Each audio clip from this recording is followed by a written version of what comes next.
What's up, everybody? This is your girl, Onney the CEO, and I'm back with another week, another fire segment. You know, I have a soft spot for a rebel. I have a soft spot for an underdog. And tonight's show, we have a young man sitting on the couch that is both. So I need you guys to buckle up your seatbelts because you're now plugged in, tuned in, and tapped in to Outside the Box.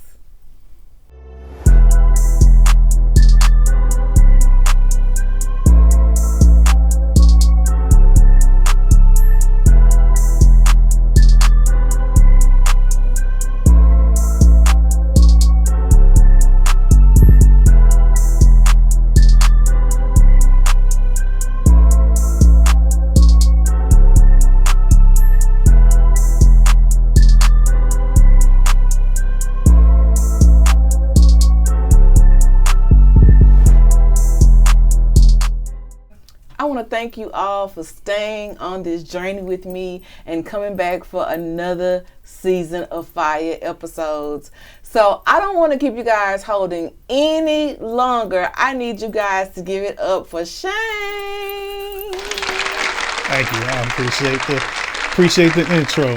Man, thank you. So I've had an opportunity to do my homework and find out who you are, but I don't want to leave anything out. So I want to give you an opportunity to tell our listeners as well as our watchers who you are and what all you do. Okay.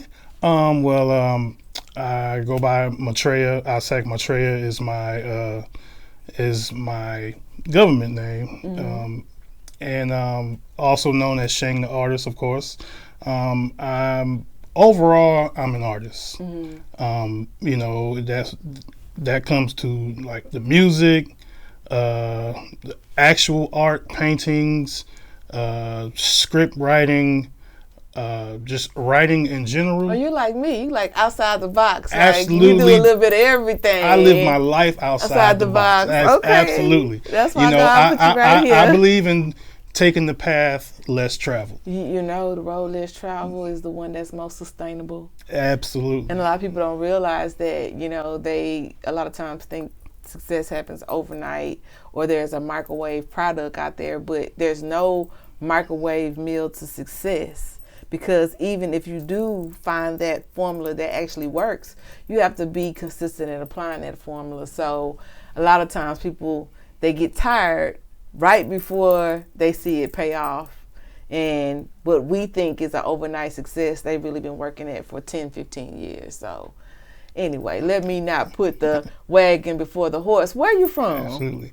Well, originally I am from the DMV area. I'm from Washington D.C, born and raised. But I'll say around 1993, I moved here to Houston.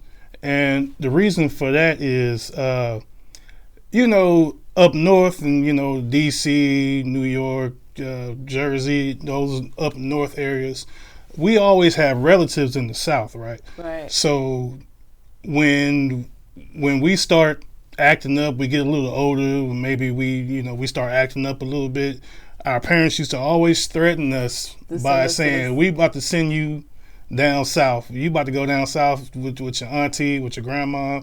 You know, in this case, I was sent down south with my father. You know, being as though I guess the reason what brought me here is that I stayed out.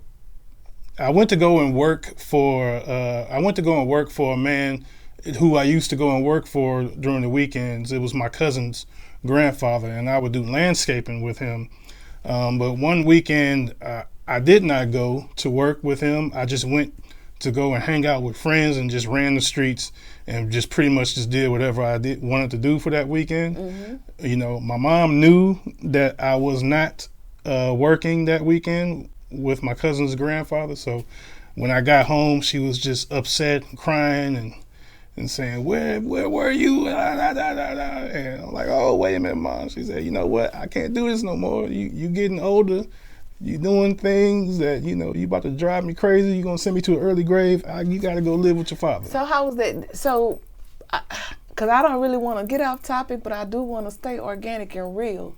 So my next question to you, was prior to you moving down south and living with your father, what was you and your father's relationship like prior to that? Well, technically, he was the man on the phone, basically. I grew up speaking with him on the phone. You know, if I was having issues, my mom would put me on the phone with him. When I wanted something, my mom would put me on the phone with him. You know, he bought me my first Nintendo, that kind of stuff. So let me ask you this. So, because as a black man, that's what you just said is very deep. It's very heavy. It's not something that's talked about, right? Mm-hmm. And I'm a black mother, so and I have 3 sons, and I know what it's like. You can raise a man to have good morals, but you really can't teach him how to be something you've never been. And so when it becomes overwhelming as a mother raising a young black man, sometimes it's like, here, you old enough to go with your daddy. Now let him finish raising you and making you a man. But for you as a child, you didn't really know him. You knew him, but you didn't know him like know him. Right. So how was it at 19 having to go down south, right, to live with a man that you only knew through the phone? And that's your father. How was that adapting to a new environment, a different type of culture, and a different parental style? How was that adjustment for you? Well, first of all, that's a very good question. This was around 1992, 1993, so I was actually around 13. I was around 13 or 14. Okay. Right, when I moved down south. I knew that my father lived in Houston. I've been knowing that all my life. He was born and raised in Houston, 3rd Ward, you know, represent the Trey. So I did a little research, and back then my idea of research was listening to a bunch of Scarface and Ghetto Boys albums. Okay. So that was my form. That was my form of research to kind of get my mental state, like, okay, I'm getting ready to go to how it is down here. Right. So that was kind of how I it's prepared myself. real, but artists, it's art imitating life, so. Right. Sometimes we can't take the music too literal, but that goes to show where our culture is now. But that's a whole another conversation. But that was like, as a kid, that was my form of getting prepared. So when did you start dabbling into music? Because you have 4 albums that you put out through CD Baby. When did you start creating music? Oh, well, I've been a hip hop head ever since I was a kid. I started off doing graffiti. Early 80s, 83, 84. You know, I was a little kid. We would get the cardboard boxes and, we draw pictures and graffiti on it and be breakdancing and, doing graffiti and stuff. But I actually started writing, I would say around 1989. I was 12 years old. Okay. Yeah, so I started writing. I started off by writing down other people's raps. Like, I would write down MC Light's raps, recite them. I would write down, like Too Short raps, recite them. Ice-T, I would write his raps down and just recite other people's raps. And then that turned into me writing my own lyrics. Yeah. But that's how I started it off. Now, tell me about, what is Off the Truck? What is that? Well, that Off the Truck, it was like a trend going on Instagram and TikTok, where truck drivers, because I am a CDL holder, so the truck drivers would show themselves at their raggediest on the truck. So there's on the truck, and then they'll show themselves looking clean off the truck. Okay. Right. So that's what the Off the Truck was. Yeah. Look, I'm nosy. I was trying to figure out what that means. Okay. Thank you for hipping me up. Yeah. Definitely. What I really want you to hit me up on, because and forgive me for my ignorance on the matter. Tell me more about the Black Rebel Brigade. Because it says here you're a Second Amendment activist and war chief. Yes. Okay, tell me a little bit more about that. Well, I pretty much the activism thing. Okay, so around 2012, we all know about the whole famous Trayvon Martin case. It when the Trayvon Martin thing happened, it hit me close to home. And I took it really personal because I had sons his age at that time, and so I was very upset and worried about my own kids. So that prompted me to not just complain about these type of situations online, on Facebook or MySpace at that time. That prompted me to get up and get out there in the streets and get active. So that's what I did. The first thing I did was I started going to protests. These were Black Lives Matter protests, so I kind of started off with them. Later, I would pull away from Black Lives Matter because of the controversy surrounding that whole thing, but that's a whole nother story. Whole nother story. But that is what prompted me to get out there and to be active. The Trayvon Martin thing is what got me out of my seat. It got me in the streets, and I've been out there ever since. And it's been over a decade now.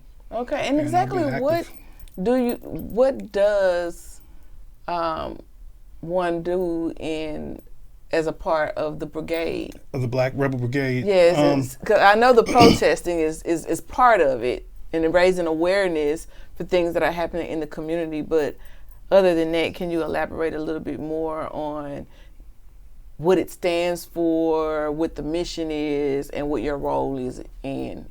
Okay. Well, the Black Rebel Brigade was founded in 2021 I'm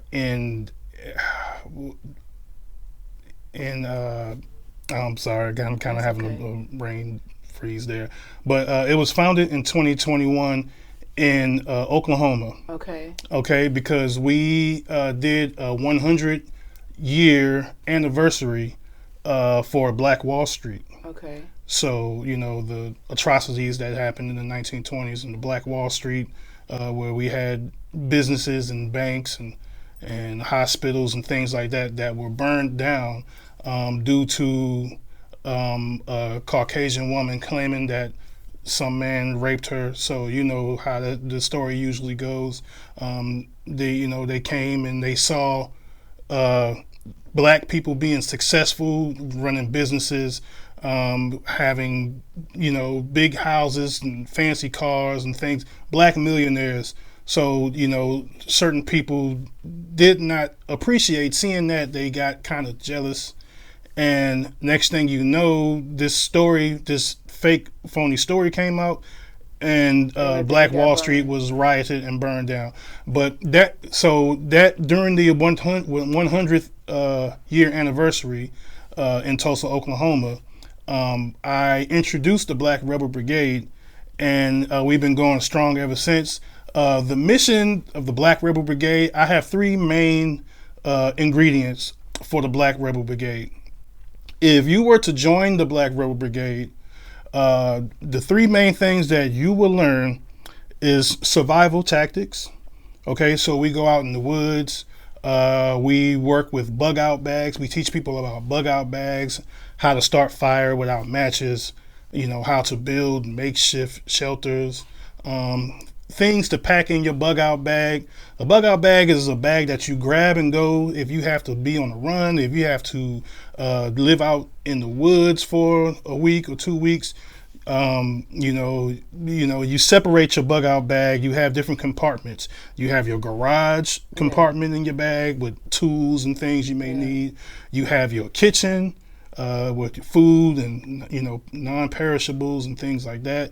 You have your hospital, basically, where you have things, bandages and gauze and so basically stuff like that. So you teach them the survival tactics, right? And then not only that, because there's levels, there's layers to it. Oh, absolutely. So basically, it's not, because I want to make sure that I clarify for those that are ignorant to what the Black Rebel Brigade is that yes, you guys do protest and you do stand for something, but you're no gang. You're actually teaching people some real life survival skills. Oh, absolutely. And getting them adapted to being able to survive if the world goes black. You know? Yeah, exactly. And not only that, not only do we teach survival skills, but we also teach gun safety. We train people in how to properly use firearms. We are qualified in using pistols, shotguns, AR-15s, AK-47s, the big guns, Okay. So we are qualified. I'm actually a licensed to carry myself, and I do train people on how to properly use firearms. We go through a isosceles stance, the weaver stance, and using firearms properly. And also what we do, and this is part of the main thing of what we do, is we believe in physical training, training the body mentally, physically, spiritually, through martial arts. So Okay. I do train in martial arts as well, MMA, Brazilian Jiu-Jitsu, kickboxing, boxing, wrestling, certain skills that you would need to be able to survive a street fight. So earlier you said it was 3 principles that they needed to have. What were those? Can you give me those bullet pointed principles? Yeah, those were the 3: the survival tactics, weapons, weapons safety and weapons training, and martial arts training. Those are the 3 main ingredients. We also go around the neighborhood and we give knowledge to people. We talk about gun rights. We talk about gun laws in their city. We talk about certain ordinances in your particular city. Like how many rounds are you allowed to have in your magazine, in this city and this and that. We talk to people about a lot about their gun rights and stuff like that. Because the lines are definitely blurred there. People know I can carry a gun, but they don't know that there's limitations to it. Right, they don't understand that there's limitations to it. So education is a part of it too. So that's amazing. Absolutely. So now I want to segue, because now that you are, you're very knowledgeable in history, in facts, and activism, and civil rights, you have created your own podcast platform, the Rebellious Rhymer Podcast. Tell me a little bit more about that journey and what prompted you to speak out loud about the topics that you talk about. Okay, well, the Rebellious Rhymer Podcast, that kind of grew out of, I guess back then it wasn't really a podcast. It was just me kind of talking to the camera. But I decided to make it a podcast many years later. But it started off as the War Report. Mm-hmm. Okay, so I would just basically get in front of a camera and give people advice on just certain things, staying on the war footing, understanding YT supremacy. I'm trying to keep it clean here. Yeah. I would just give advice on like I said, like gun safeties, things that you can do to survive in a mass shooting, information like that. So it started off as the War Report, but recently here in 2024, I decided to turn that into a full-blown podcast. And I was like, what would I call this podcast? Well, I'm a rapper, I'm an MC, I'm very rebellious, so bam, hence the Rebellious Rhymer Podcast. So I said, okay, there you go, Rebellious Rhymer Podcast. So I went and I bought some podcast equipment and, and a sound card and a microphone, and I started the Rebellious Rhymer Podcast, and it's been going strong for almost 2 years now. So it's still kind of new, and it's still at its infant stage, and I'm still developing and still getting better with editing and stuff like that, but that's basically what the Rebellious Rhymer Podcast I created the Rebellious Rhymer Podcast because one, I wanted to give independent artists a platform because there's not a lot of platforms that interview independent artists. A lot of podcasts go after the artists that are already established, that already have big major deals and stuff like that. I like to give the independent artists an opportunity, right? Give them their flowers to give as well. Absolutely, because to be honest with you, I'm just gonna keep it real. A lot of the independent artists make the best music. And I will tell you this: today's independent artist is tomorrow's big label artist. Right. We all start somewhere. Absolutely. I mean, I've been doing this thing for years, and before everybody was on the AJ McQueen train, he was on Outside the Box. Mm-hmm. See what I'm saying? So I've had a great opportunity to meet the Courtney Glades when they were in the beginning of their eras, and to see them now, they're not even accessible. you know what I mean? Because they made that certain level. They've made that level, exactly. So everyone has to start somewhere. So as long as you're being genuine and you're having real organic conversations where you allow people to just be who they are, you can't help but win. You can't help but win. I agree with you on that. How do you manage? Because outside of having your podcast, being in your music, all your arts, the writing, the painting, the brigade, the activism, you're also a father. So how do you manage being a father, being a husband, being active in all these different things? How do you manage that? I just manage. Like it's not easy, Right. but nothing's worth having is going to come easy to you. I just, being a father to me is very, very important. Like I just cannot see myself as the type of father that would neglect his children. So, I would never be that type of father. So I will always find time, throughout my work schedule, my podcast, my recording albums, throughout all of that, I'm going to always find time to be a family man, be a father, be a husband, because that is the core base of who I am. And that's the core that holds me down. When I go home to my children, it's like a reboost, like a re-energizing to get me back out there in the world to continue grinding. Because when I go home, I see what I'm doing this for. I see what I'm grinding for. So, and so that's how that affects me. And so like my podcast, even though I talk about a lot of controversial topics, that's where the rebellious part of the podcast comes from. Not because not just artist interviews, but I talk about a lot of political fiery topics that might even be offensive to some people.